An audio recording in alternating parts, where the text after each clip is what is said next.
Pada pertemuan kali ini kita membahas terkait dengan fungsi dengan menggunakan metode ARTS dan juga metode quartz. Di dalam fungsi, kalau sebelumnya kita membahas beberapa program sederhana di dalam fungsi, baik itu fungsinya untuk mengembalikan nilai maupun tidak mengembalikan nilai, fungsi yang dimana dia bisa memanggil fungsi lainnya, fungsi yang di dalamnya juga terdapat parameter dan juga tanpa parameter. Sekarang kita menggunakan yang namanya metode ARTS dan juga quartz. Nah, untuk metode ARTS itu dia menggunakan bintang di depan, kemudian diikuti oleh argumen apa yang akan ditampilkan. Kalau di sebelumnya kita punya contoh fungsi, kemudian di dalam fungsi tersebut ada beberapa parameter yang ingin ditampilkan seperti name, nama.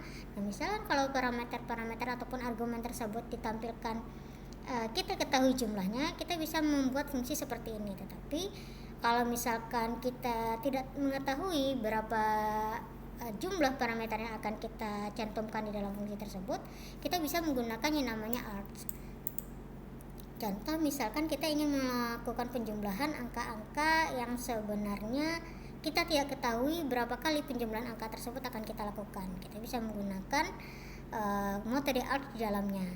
Nah, ARTS di sini dia diawali oleh penulisan bintang di depan penamaan argumen. Kemudian argumen-argumen ini akan diterima sebagai tuple. Nah, sebelumnya teman-teman pasti kita sudah membahas apa yang dimaksud dengan tuple tersebut. Nanti akan kita cobakan bagaimana bentuk dari contoh penggunaan ARTS, dan berikutnya adalah metode quartz. Metode quartz di sini tidak jauh beda dengan ARTS, hanya saja ketika kita ingin menggunakan argumen tersebut, kita perlu menambahkan 2 bintang di depan. Kalau tadi si ARTS hanya 1, sekarang si quartz ini kita menggunakan 2 bintang. Nah, perbedaannya lagi, si quartz di sini argumennya itu akan diterima sebagai sebuah dictionary. Kita juga sudah membahas ya dictionary itu apa pada pertemuan sebelumnya. Nah, dictionary itu dia tidak lepas dari key dan juga value. Jadi ketika kita memasukkan argumen quartz di dalam si fungsi tersebut, berarti kita butuh key untuk penamaannya dan kita butuh value untuk nilai yang akan kita masukkan. Nanti akan kita cobakan. Mungkin yang pertama kita masuk ke ARTS terlebih dahulu. Kita akan membuat si fungsi. Misalkan di sini kita buat salah satu fungsi yang dimana dia belum menggunakan ARTS. Nanti kita akan coba buatkan fungsi setelah menggunakan ARTS. Letak perbedaannya itu di posisi mana. Di sini kita buat terlebih dahulu fungsi tanpa ARTS. Nah, kalau misalkan fungsi tanpa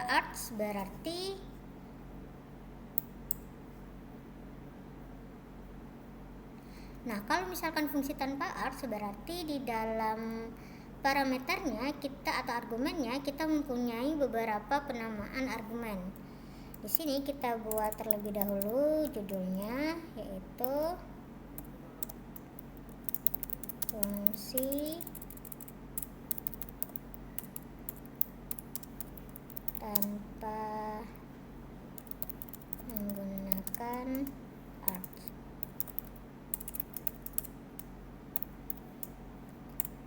Nah, untuk fungsi tanpa menggunakan ARTS di sini kita tulis terlebih dahulu fungsinya. Namanya penjumlahan saja. Di sini untuk nama fungsinya kita buat penjumlahan 1. Berarti kalau di sini kita ingin melakukan penjumlahan angka, misalkan kita ingin menjumlahkan 3 deret angka atau 4, berarti kita butuh angka pertama untuk argumennya, angka kedua untuk memasukkan angka kedua, argumen yang ketiga yaitu angka 3. Kita misalkan di sini kita ingin menjumlahkan 4 angka.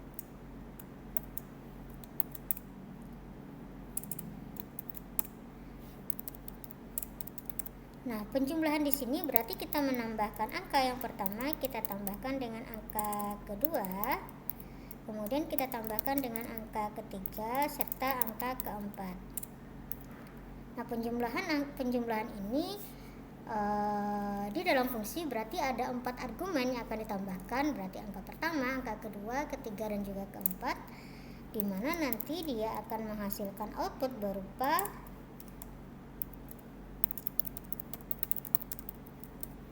penjumlahan dari angka pertama.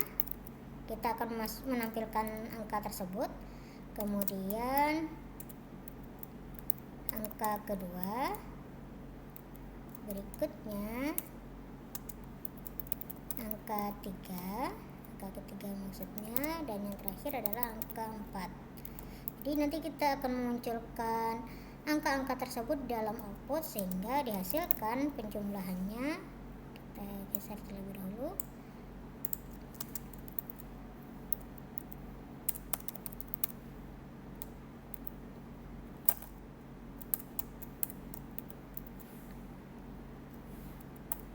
Nah, ini adalah isian fungsinya. Berarti yang pertama, di sini kita memiliki fungsi yaitu dengan nama penjumlahan 1 dengan argumennya ada 4, angka 1, angka 2, angka 3 dengan angka 4. Operasi di dalamnya itu adalah kita melakukan proses penjumlahan yang dimana nanti dia akan menampilkan output berupa penjumlahan dari angka pertama, angka kedua, angka ketiga, keempat.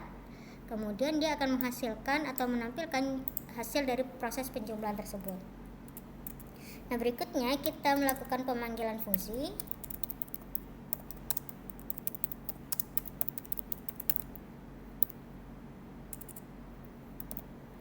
Nah, untuk memanggil fungsi tersebut berarti kita perlu memanggil nama fungsinya penjumlahan 1, kemudian kita inputkan angka-angka yang ingin jumlahkan. Misalkan kita ingin menjumlahkan angka 100, kemudian 20, 40, dan 30.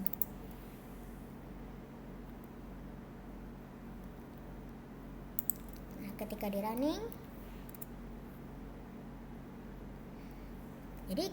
running, output yang ditampilkan itu sama persis dengan yang kita buat di yang berwarna hijau.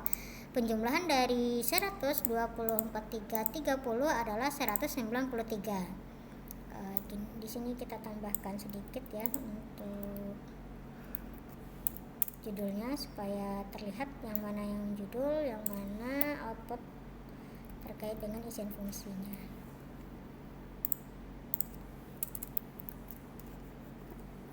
Nah, ketika kita running, maka dia akan menampilkan output seperti sebelah kiri sesuai dengan yang kita isikan di dalam coding. Nah, ini adalah bentuk fungsi yang tanpa menggunakan metode args. Lalu bagaimana ketika kita menggunakan proses yang sama tetapi di sini argumennya itu ada 4, kita menggunakan args yang dimana nanti argumennya itu hanya ada 1. Sini kita buat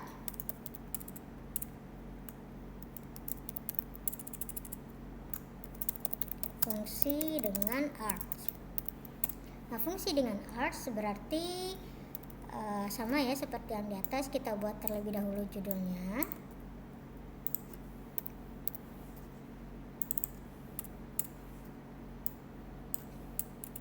Teman-teman boleh cukup copy saja bagian atas tadi. Berikutnya kita tulis fungsinya. Nah, fungsi yang di sini kita membuat namanya adalah penjumlahan 2.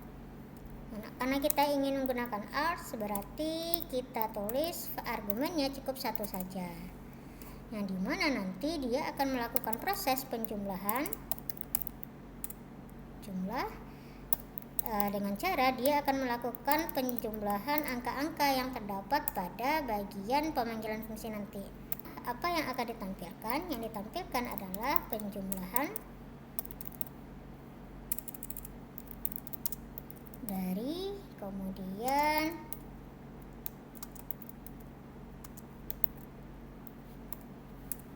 kita akan memasukkan semua isian atau nilai yang ada pada variabel tersebut atau argumen tersebut di dalam output kita. Adalah kemudian jumlah. Nah, ini adalah coding untuk menampilkan argumen-argumen yang nantinya kita berikan nilai pada fungsi. Nah, memanggil fungsinya sama persis dengan yang bagian atas. Berarti penjumlahan 2, kemudian kita masukkan 100, 20, 43 dengan 30. Nah, ketika di running,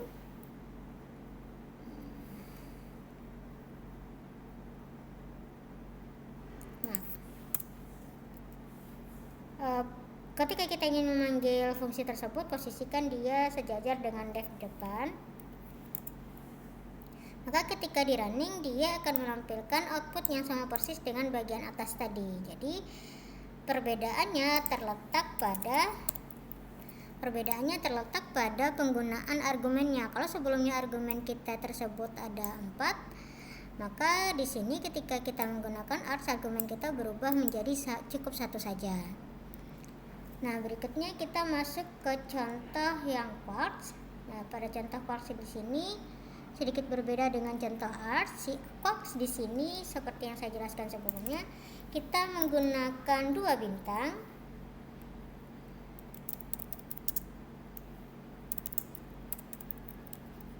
Kemudian dia terdapatnya key dan juga value di dalam codingan. Jadi karena dia argumen-argumennya ini berisikan dictionary.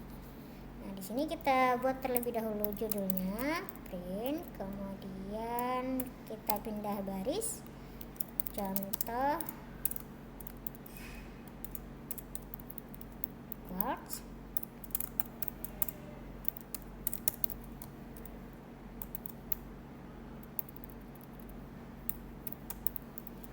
Nah, pada contoh quartz kali ini kita akan coba membuatkan penginputan data mahasiswa ya, fungsi data mahasiswa. Di sini kita mempunyai fungsi yaitu mahasiswa saja. Kalau teman-teman mau menuliskan data boleh. Nah, untuk data mahasiswa kita cukupkan 1 yaitu identitas untuk quartz-nya. Nah, untuk identitas kita ada proses perulangan di sini dengan key dan juga perulangan untuk mengisikan value-nya.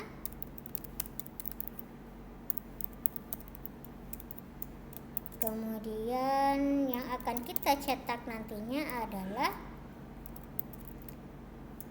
kita akan membuat tampilan apa saja yang key yang kita masukkan, yang dimana nanti key tersebut kita jadikan dia dalam huruf besar.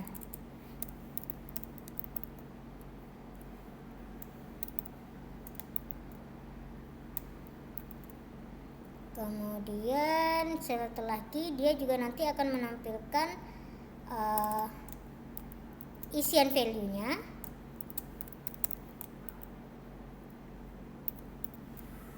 Jadi nanti di dalam output kita, dia akan menampilkan key yang kita masukkan serta dia akan menampilkan value yang kita masukkan juga di dalam inputan nanti. Jadi key di sini akan secara otomatis dia akan merubahnya menjadi awalan dengan huruf besar karena kita menggunakan capitalize di sini. Kemudian pemanggilan fungsinya bagaimana? Untuk memanggil fungsinya sama seperti yang sebelumnya, kita cukup panggil saja nama fungsi. Di sini nama fungsinya adalah data mahasiswa. Key yang kita butuhkan misalkan di sini adalah name. Kemudian kita masukkan name-nya misalkan adalah 1 2 3 4 5 6 7 misalkan. Kemudian diikuti oleh namanya adalah Aziza Zahra misalkan. Nah, berikutnya kita punya data yaitu NIM-nya adalah 7654321 dengan nama Afika. Kita misalkan cukup 2 saja. Ketika di running, maka yang tampil pada contoh bagian ARCS sama seperti yang kita tuliskan di sini. NIM di sini dengan N huruf awalannya huruf besar. Kemudian dia juga menampilkan NIM untuk key, isian value-nya untuk NIM adalah 1234567. Yang kedua, dia punya key adalah nama. Kemudian ketika ditampilkan hurufan awal pada nama yaitu N itu menjadi huruf besar, dia juga akan menampilkan value-nya yaitu Azizah Zahra. Dan nama berikutnya adalah NIM serta dengan nama Afika. Jadi seperti itu kira-kira penulisan untuk metode quarks. Jadi ketika kita menuliskan quarks dan juga ARCS di sini ada beberapa hal yang harus diperhatikan seperti penggunaan tanda bintang. Kalau misalkan teman-teman lupa memasukkan tanda bintang, dia hanya membacanya seperti menjadi argumen biasa saja, tidak ada kekhususan seperti apakah itu khusus untuk ARCS kah, khusus untuk quarks kah, dan yang lainnya. Nah, yang terakhir kita cobakan bagaimana menggabungkan mereka.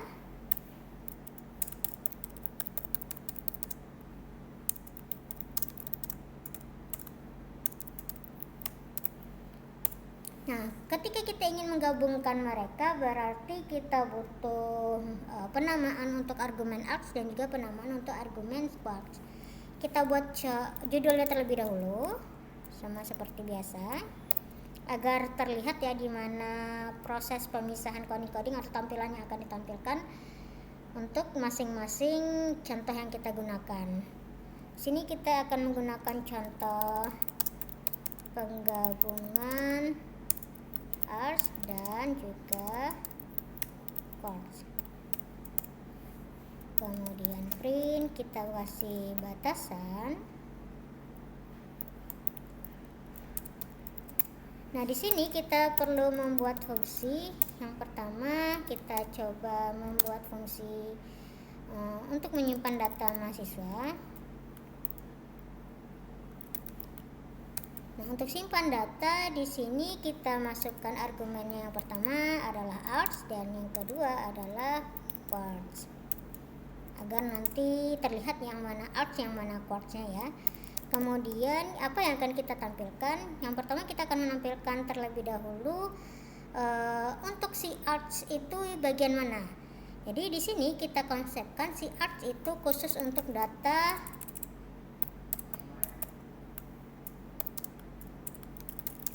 mahasiswa. Jadi ketika dia ingin menampilkan data mahasiswa itu dia memanggil yang namanya metode ARCS di dalamnya. Mahasiswa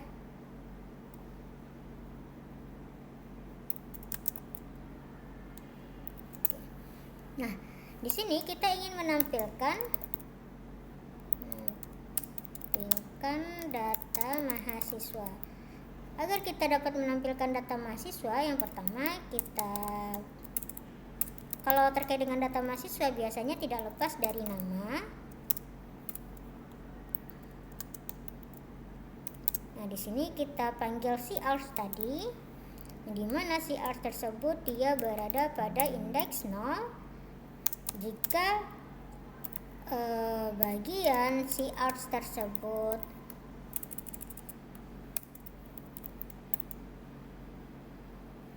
kecil dari 0, maka dia akan menampilkan output tidak diketahui. Jadi kalau misalkan kita tidak menginputkan data apapun, maka muncul bagian nama mahasiswa itu outputnya adalah tidak diketahui. Tapi kalau kita menginputkan datanya cukup satu saja, maka nanti akan muncul adalah namanya saja. Sedangkan di bagian NIM nanti kita setting dia menjadi tidak diketahui. Nanti kita akan coba contohkan yang seperti apa. Outputnya akan berubah menjadi seperti apa.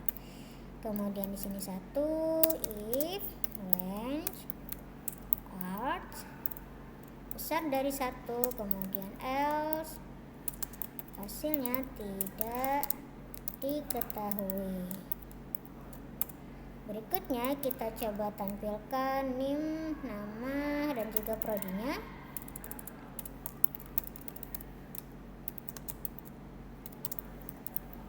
Prodi merupakan indeks kedua, maka jika panjang data tersebut kita kecil dari 2,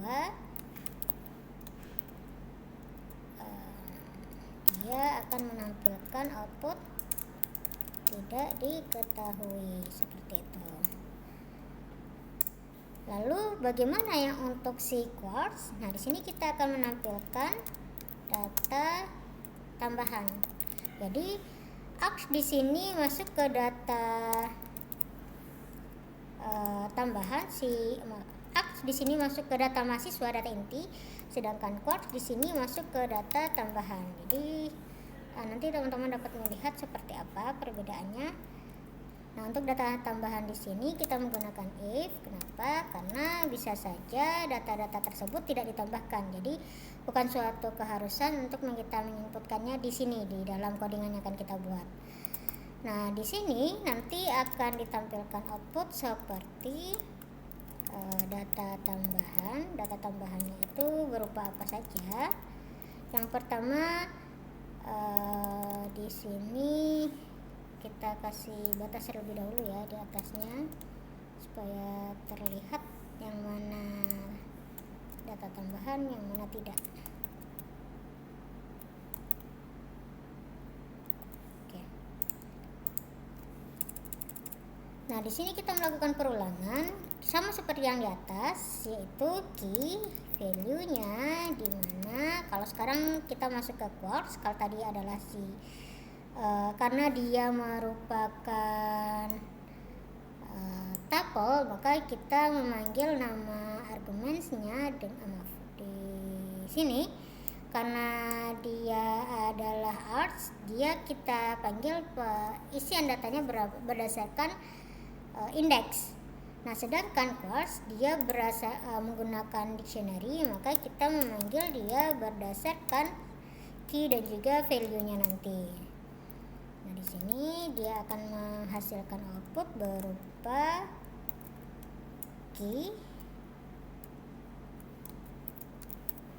kemudian sama seperti yang di atas capitalize,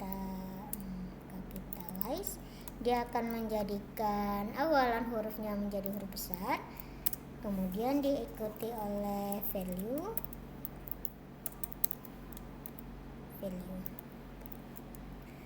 Nah, di sini untuk pemanggilan fungsinya sudah. Bagaimana menampilkan data pada ARKS dan juga pada quartz sudah. Sekarang kita coba inputkan apa saja yang akan kita tampilkan. Memanggil fungsinya. Nah, untuk memanggil fungsinya kita akan cobakan beberapa. Yang pertama kita buat terlebih dahulu nama fungsi, simpan data. Kemudian kita akan coba buat Nikita Willy.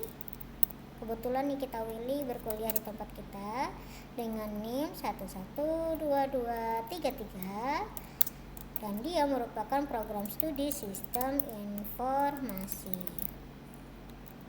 Nah, apakah Nikita Willy akan mempunyai data tambahan? Kita buat di sini.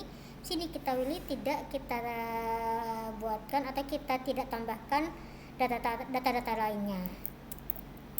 Berikutnya kita punya data yaitu Atta Halilintar. Kebetulan Atta juga berkuliah di sini. NIM-nya kita buat 332211. Program studinya adalah teknologi informasi. Nah, kebetulan si Atta di sini kita buatkan dia data tambahan seperti adanya umur 21, kemudian alamatnya di Depok. Berikutnya kita punya data yaitu Raffi Ahmad, kemudian NIM-nya adalah 7654321 dengan program studi desain komunikasi visual. Apakah dia ingin kita buatkan data tambahan atau mempunyai data tambahan? Oke, kita tambahkan satu lagi datanya yaitu email, di mana emailnya itu adalah raffi@gmail.com. Yang terakhir kita buatkan yaitu namanya ya, nama istri dari Raffi, Nagita Slavina. Nagita Slavina, ternyata di sini kita hanya punya NIM-nya saja. Program studinya tidak kita tambahkan. Nah, kita akan lihat di mana perbedaan masing-masingnya. Ketika di running, posisinya ada di sebelah kiri dan contoh penggabungan X mulai dari atas ini ya. Untuk data ARCS yang mana? Yang ini adalah data ARCS. Data ARCS itu karena kebetulan di data ARCS adalah nama, NIM, dan prodi. Kebetulan sini kita juga punya nama, NIM, dan prodi. Dia tidak punya data tambahan, maka dia masuk ke bagian data mahasiswa. Data tambahannya mana? Tidak ada, karena memang tidak kita tambahkan. Tidak ada data tambahan di dalam pemanggilan fungsi kita tadi. Kemudian berikutnya ada Atta Halilintar dengan NIM 332211, program studi teknologi informasi. Di data mahasiswanya ada Atta Halilintar 332211 NIM-nya dan prodinya teknologi informasi. Di bagian coding kita punya umur 21 dengan alamatnya di Depok. Maka umur dan juga alamat akan masuk ke data tambahan, karena tadi di bagian quartz kita masukkan kalau dia ada data tambahan, ketikkan key-nya dan juga isian value-nya. Maka si Atta di sini punya data tambahan berupa umur dan juga alamatnya. Raffi juga seperti itu, dia memiliki data tambahan seperti email, maka di bagian bawah data Raffi ada data tambahannya yaitu email. Sedangkan Nagita Slavina dia hanya punya dua data, nama dan NIM. Di bagian data mahasiswanya hanya muncul nama dan NIM. Lalu prodinya bagaimana? Karena prodinya kita tidak inputkan datanya, maka di bagian output prodi akan ditampilkan tidak diketahui karena kosong. Jadi seperti itulah perbedaan masing-masing ARCS dan juga quartz. Lalu bagaimana kalau kita menggabungkan mereka berdua bagian codingnya? Teman-teman dapat lihat perbedaan masing-masingnya di beberapa latihan yang sudah kita lakukan. Baiklah, sekian untuk penjelasan fungsi dengan metode ARCS dan juga quartz. Saya akhiri. Wassalamualaikum warahmatullahi wabarakatuh.